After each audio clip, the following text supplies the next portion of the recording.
Alors parlons maintenant, dans ce nouvel objectif, de Blazor. Blazor, c'est une technologie qui est double, qui s'appuie sur ASP.NET pour les requêtages, mais en fait, plus vraiment. C'est plus vraiment ce principe-là derrière.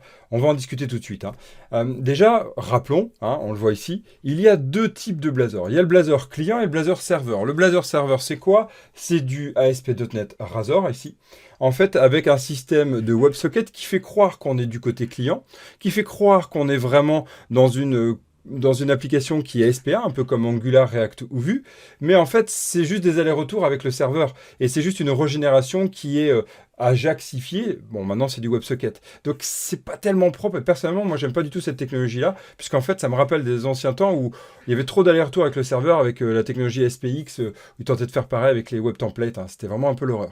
Bon, c'est mieux fait, mais je suis pas tellement pour. C'est mon avis. Euh, je préfère parler de Blazor client. Blazor client, c'est une technologie qui est un peu particulière ici.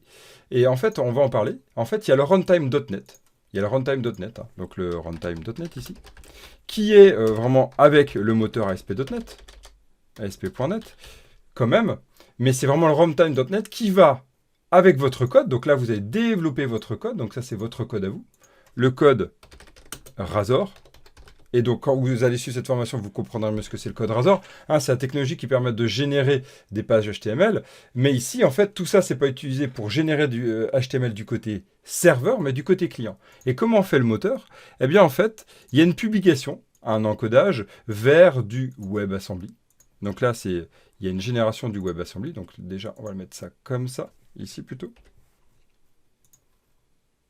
Il y a une génération du WebAssembly. J'irai pas plus loin, c'est vraiment pour vous ayez la culture. Donc là, il y a du WebAssembly. Si vous ne savez pas ce que c'est le WebAssembly, allez voir en quête annexe de cette formation. Vous irez voir, c'est passionnant. De toute façon, ce n'est pas le but de cette formation, c'est de la culture G. Puis après, ça s'est envoyé du côté client. Du côté client. Et après, c'est exécuté du côté client. C'est vraiment exécuté du côté client. Après, on peut se passer du serveur. Donc, exécuter côté client. Et donc, il y a bien le runtime.net qui est envoyé. Il y a plus de 8 mégas, entre 6 et 8 mégas qui sont envoyés minimum. Donc, c'est ça qui est de la folie.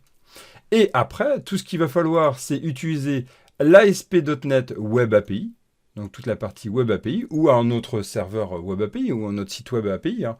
Ça peut être en Node.js, ça peut être en toute technologie que vous souhaitez, mais de base, c'est fait avec Web API.